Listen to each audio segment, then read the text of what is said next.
Como desenvolver a liderança num mundo que muda numa velocidade exponencial? Para falar sobre o assunto, chamamos o Armando Lourenço. Ele é doutor e mestre em administração pela Faculdade de Economia e Administração da Universidade de São Paulo, professor da Fundação Instituto de Administração também da USP e da Casa do Saber. Ele é diretor da Ernst Young University e presidente do Instituto Ernst Young. Armando foi premiado como um dos 3 melhores Learning Leader of the Year nos Estados Unidos em 2016, 2017 e 2018. E ele é o nosso primeiro convidado. Armando, por favor.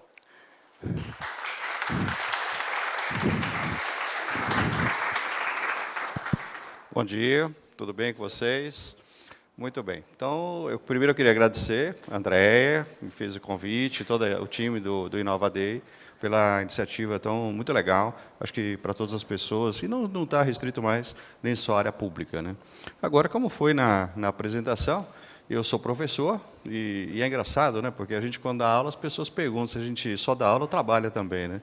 E eu trabalho também, como foi colocado na Ernst Young, e eu acho que é legal essa possibilidade que você tem de verificar o tema liderança nessas duas perspectivas, né, acadêmica e empresarial. Na acadêmica, eu acompanho aí os artigos, as pesquisas, tal, e cada vez mais a gente vê os pesquisadores, professores, enfim, trabalhando nessa linha de liderança. Por outro lado, a gente vê as empresas investindo aí rios de dinheiro, investimentos sólidos, também na questão em programas de liderança. Mas, se por um lado, isso mostra um interesse muito grande no país, e é um interesse global, em termos de desenvolver líderes, por outro lado, mostra aí que a gente tem um gap bastante grande nesse tema. Para vocês terem uma ideia, e isso é um dado assim, bastante, diria complicado, mas acho que vale a pena a gente prestar atenção, de cada 100 gestores, veja esse número que interessante, de cada 100 gestores, sejam coordenadores, supervisores, gerentes, de cada 100 gestores desligados do Brasil, 83% são desligados pelo comportamento, apenas 17% são desligados pelo conhecimento. Quer dizer, a gente contrata pelo conhecimento e desliga pelo comportamento. Isso é um número assim bastante alto. Eu acho que é um impacto. A gente vai falar agora já nessa questão de inteligência também emocional. E eu lembro, eu postei recentemente um vídeo no meu canal do YouTube, canal do Armando Lourenço, retratando uma pesquisa que eu fiz em 2017 com 200 pessoas. E o tema da pesquisa era o que o chefe faz para desmotivar as pessoas. Nossa, foi muito interessante. Depois eu vou publicar agora em junho, sai um outro artigo meu na VCCA, mas a mesma pesquisa, mas na versão de 2018, ampliei a amostra para 250 pessoas. E quando eu comparo os dados, na realidade, dessas pesquisas de 2015, 2017, 2018, com a década de 90, eu vejo que a gente teve, de certa forma, uma involução. Quer dizer, a gente ainda vê chefes, que está mais para chefe do que líderes, ainda, na verdade, falando mentiras, falando mal das pessoas, criando intrigas, enfim, prometendo e não cumprindo. Então, quer dizer, coisas que a gente, ao longo das décadas, não deveria ter mais, a gente tem. Então, você veja, na verdade, veja lá o vídeo que eu postei, você vai ver todo o material e o que aparece, o que as pessoas falam, que, na realidade, os chefes fazem. Agora, esse é um drama, quer dizer, ou seja, porque esse tipo de liderança, esse tipo de supervisão, ele impacta no tema que a gente está vendo hoje, que tanto no trabalho quanto na vida das pessoas, em termos de saúde, inclusive. Então, quando a gente olha o tema liderança, agora, num ambiente um pouco mais, numa perspectiva de futuro, quer dizer, ou seja, não dá para você descontextualizar a questão da liderança de temas como economia digital, economia compartilhada, as novas formas de contratação, a relação de emprego e trabalho, que está mudando. Quer dizer, a própria apresentação inicial já colocou. Quer dizer, a gente vai ter um saldo aí entre 133 milhões de novos empregos, e 75 milhões de empregos que vão sumir, haverá um superávit de 58 milhões de empregos. É verdade, mas é um superávit interessante, mas de profissões que não existem hoje. Então, esse é o ponto. Quer dizer, a gente vai ter que mudar muito para que você consiga trabalhar nesse mundo digital. Agora, veja, a ideia, ou talvez o ponto mais difícil, não só na liderança, mas das pessoas como um todo, não é somente você aprender novas tecnologias, como blockchain, data analytics, ou mesmo inteligência artificial e robótica. São aspectos interessantes, mas o mais relevante, na minha opinião, é o mindset. é você ter uma cultura digital, é você resolver problemas hoje, não dentro de um mundo analógico, mas dentro de um mundo digital. Quer dizer, dentro de um mundo analógico, você melhora a eficiência mexendo em processos. No mundo digital, você coloca um robô para trabalhar. Então, você veja que essa vai ser a mudança. O mundo, na realidade, da economia compartilhada também está causando um impacto grande. Quer dizer, hoje a gente compartilha bicicleta, patinete, a gente compartilha casa e tal. Então, você veja, quando eu entrei para trabalhar, eu comecei a trabalhar, eu pensei que eu ia trabalhar 30 anos na mesma empresa, ia comprar um apartamento em 20 anos. Hoje as pessoas nem pensam em comprar apartamento. Então, você veja, a economia compartilhada, ela impacta no custo fixo de uma família. Ele fica mais variável. A economia digital está impactando no emprego, o que vai mudar a relação que a gente tem com as organizações, quer dizer, seja, haverá menos emprego e mais trabalho. Então, você nota, e nesse formato de mais trabalho, novas competências vão surgir.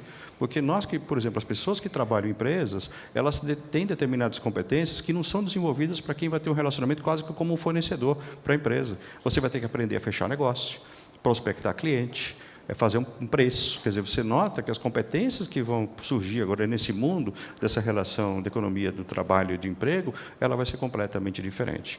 Agora, quando a gente fala de liderança, e é importante a gente trazer esse conceito para o liderança, dentro dessa contextualização que eu acabei de fazer, você veja que o desafio ainda é, na realidade, você lidar com pessoas. Esse é um grande desafio que a gente tem. Agora, é um desafio e dentro de um tema que, além de todos esses que eu acabei de falar, entra o tema da diversidade. Quer dizer, a gente vai ter agora, até 2025, 75% da força de trabalho será constituída da geração millennials. E nós encerramos o ano 2019, esse ano, com 70% das posições de liderança preenchidas pela geração Y. Quer dizer, então você veja, e eu estou falando da questão só de gerações, mas a diversidade ela é muito mais ampla.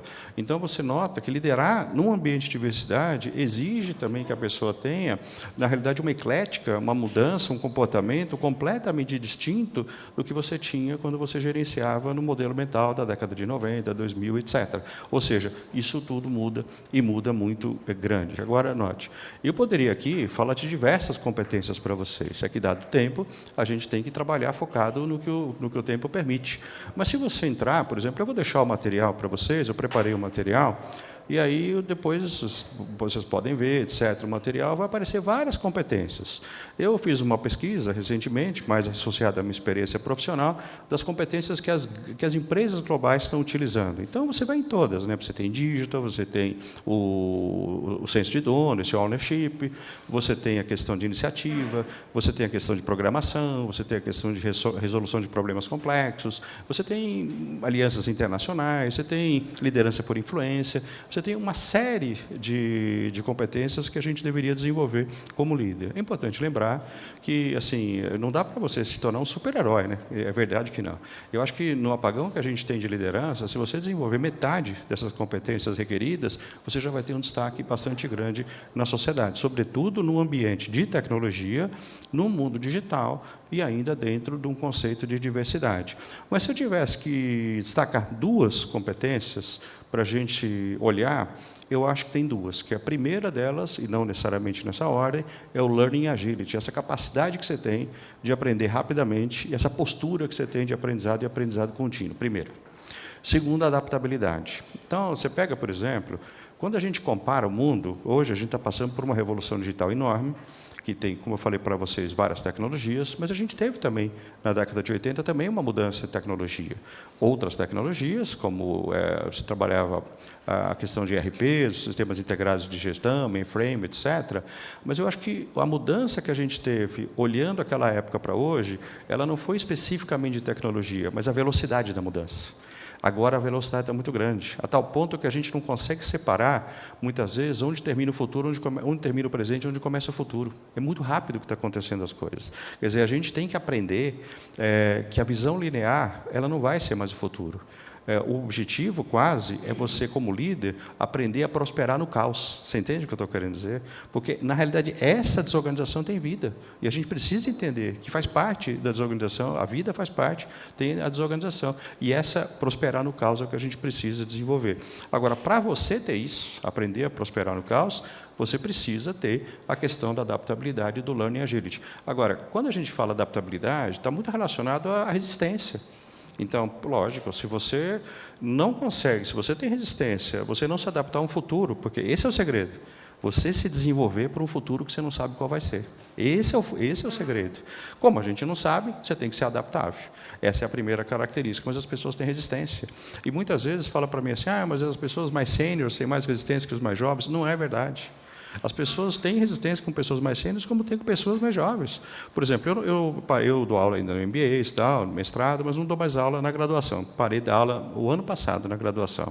E eu dava aula toda quinta-feira à noite. Era muito interessante. Na graduação, são jovens mais ou menos de 18 a 24 anos. Toda quinta-feira à noite, os alunos sentavam no mesmo lugar. Você acredita uma coisa dessa? Era incrível. Eu acho até que se um sentasse na cadeira do outro, é capaz de reclamar, sentou no meu lugar. Então, você veja, as pessoas têm mini resistências por hábitos todos os dias. Eu, por exemplo, eu trabalho na UI há 12 anos e eu vou praticamente pela mesma avenida todos os dias. E eu estava outro dia com meu filho, ele estava no banco do passageiro, era uma segunda-feira, meu filho passou assim e falou, pai, olha que prédio legal. Eu fiquei até assustado, porque eu não tinha visto aquele prédio. E ele não foi construído de sexta para segunda, ele foi construído por muito tempo. Veja como você vai numa perspectiva, você não vê o mundo passar, você não vê o mundo correr. Isso são pequenas resistências. E você vem dizer que só as pessoas mais sêniores têm resistência, não é verdade. A resistência ela tem outro princípio, um deles. Quando você pede para uma pessoa mudar, e ela não muda, porque ela entende que aquilo é uma percepção de erro, ou seja, ela acha que ela tem que mudar porque ela está errando, mas não é verdade. Ela tem que mudar porque ela precisa se aperfeiçoar, porque o mundo foi alterado. Mas se a percepção dela entender que é um erro, ela não muda porque ela nega o erro. E aí ela começa a resistir. Então, essas micro-resistências, na realidade, elas acontecem dezenas de vezes. Agora, as pessoas que têm resistência não são adaptáveis. Então, se você tem um mundo mudando numa velocidade absurda, ela vai ter dificuldade. A outra questão, ela está ligada ao learning agility, ou seja, essa capacidade que você tem de aprender rapidamente, talvez não a velocidade de aprendizado, mas muito mais uma postura de aprendizagem. Agora, note, quando a gente fala postura de aprendizagem, você tem um outro mundo. Quer dizer, hoje, quando a gente ainda contrata muitas pessoas, claro, mas é muito comum hoje você não contratar uma pessoa para resolver um gap que você tem na empresa. Você pode contratar uma startup. Agora, como é essa relação? Você vai contratar uma startup, a startup, você tem questões de compliance, você tem questões de treinamento, você tem questões de inclusão, você tem questão de recrutamento, você tem questão de seleção, você tem questão de avaliação, de performance. É diferente. Todos esses sistemas, vamos dizer assim, que a gente trabalha com gestão de pessoas, a contratação de uma startup é completamente distinta. Então, quer dizer, tudo aquilo que você aprendeu para trabalhar em gestão de pessoas até hoje, vai mudar. Então, se você não tiver essa capacidade do learning agility, você não vai sobreviver no mercado. Então, eu acho que esses são pontos, na realidade, que a gente precisa ter, e eu vejo essas duas competências como vitais. Essa capacidade de aprendizagem contínua e ágil, e também a questão da adaptabilidade. São dois pontos que eu acho que favorecem as pessoas, sobretudo a liderança, a prosperar no caos. Eu acho que isso é muito importante. Agora, eu tenho uma questão também, que eu acho que é muito importante sobre a liderança, que é a questão da estabilidade emocional. E eu ainda vejo isso um problema muito grande na sociedade e nas empresas. Quer dizer, sobretudo, quando você vê as pessoas, o gestor hoje, na realidade o líder, o gestor, o chefe, seja lá como a gente queira chamar, ele, na realidade, ele precisa amortecer determinadas coisas. Se ele não tem a estabilidade emocional, aquilo, quando vai para baixo, cria um problema enorme. Então, veja, isso é muito problema, é um problema muito grande. Então, você nota, e aí, quando eu falo para vocês que 83% das pessoas são desligadas pelo comportamento como na chefia, aí a gente já não se assusta mais. Porque não precisa da minha pesquisa de 2017, nem da de 2018 para comprovar isso, muito menos as outras que existem no mercado. Basta você ver na tua vida pregressa. Pensa nas pessoas que lideraram você no passado e que lideram hoje. E se você tem um bom relacionamento, pense na esposa, no marido, numa namorada, no namorado, nos amigos, e veja se você não escutou alguma história com relacionamento à chefia. Então, você veja como é difícil esse relacionamento. Então, acho que essas duas habilidades, essas duas competências, capabilities, vamos dizer assim, em termos do learning agility e de você adaptabilidade, são essenciais. Mas estabilidade emocional ela é bastante forte. Para a gente terminar, eu acho que tem dois aspectos que eu acho que deveria colocar na liderança. A liderança, ela não é desenvolvida só com treinamento. Não tenho essa imaginação. Quer dizer, na realidade, o treinamento ele é muito importante, mas ele não é suficiente. A gente precisa ter relacionamentos com pessoas mais sêniores, e que não necessariamente precisam ser mais velhas, mas pessoas mais sêniores em termos de conhecimento naquilo que você está fazendo, e que possam te conduzir muito mais numa figura de mentoring do que numa figura de coaching. Você precisa de ter isso. E você precisa passar por experiências. A pergunta que você tem que fazer é, para um ponto de carreira que você quer ter lá na frente, você está passando pelas experiências corretas agora? Quer dizer, será que as escolhas que você está fazendo agora na tua carreira profissional estão batendo com o que você está imaginando para frente na sua carreira e no pós-carreira? Porque tem muita gente que só se preocupa com o pós-carreira quando começa o pós-carreira, mas o pós-carreira já começa bem antes. Então, você veja que essa questão de experiência, a questão do apprenticeship, que a gente chama, que é a orientação prática, mais o treinamento, seja online, formal, etc., ou não, eles combinados, eles funcionam de uma forma geral. E aí vale a pergunta para a gente finalizar, de certa forma, a apresentação. Quer dizer, no futuro, haverá liderança trabalhando como os dias de hoje? A gente não sabe. Mas uma coisa é bem verdade. O próximo artigo que eu estou escrevendo, agora que deve sair na revista digital, lá para julho, mais ou menos assim, é sobre também a responsabilidade do funcionário. Porque a gente não pode responsabilizar só o líder. Eu acho que o líder, quando ele age dentro de princípios morais, dentro de critérios legais e dentro da estabilidade emocional, dentro dos limites emocionais de cada um, as pessoas também têm responsabilidade pelo autodesenvolvimento. Quer dizer, veja, você passar por algumas situações faz parte do seu desenvolvimento. Então, a gente precisa aprender a lidar melhor com frustrações. Esse é um problema, porque se cada vez que você tem uma frustração, você dá uma volta, você fica com um problema muito sério. Então, na realidade, você passar por algumas situações, isso favorece o desenvolvimento da pessoa. E a gente tem que enxergar isso. Mas lembrem que eu falei para vocês, desde que haja princípios morais, desde que haja critérios legais e dentro de uma estrutura emocional. É por isso que esse artigo que eu estou escrevendo é esse. Quer dizer, o título eu ainda estou mexendo, mas vai ser alguma coisa assim. O seu chefe tem seu perfil? Quer dizer, imagina a gente está chegando numa solução que a gente vai ter que escolher o perfil do chefe. Então, você entrou aqui, qual é o seu perfil? É esse, então vai trabalhar com esse. Então, a gente não tem condição de fazer isso. Então, isso é impossível. Talvez, no futuro, sim. Se as grandes empresas forem, na realidade, administradas como um conglomerado de pequenas empresas. Talvez, nesse sentido, a gente possa fazer escolhas. Hoje, é relativamente muito difícil. Nas startups, talvez sim. Nas grandes empresas, acho muito mais difícil, complicado a gente trabalhar desse tipo de coisa. Mas o que eu queria deixar é esse final. Eu acho que o líder tem uma responsabilidade grande, mas os funcionários também têm. É importante a gente entender isso dentro de condições que a gente fala. Tá bom? Então, muito obrigado pela apresentação.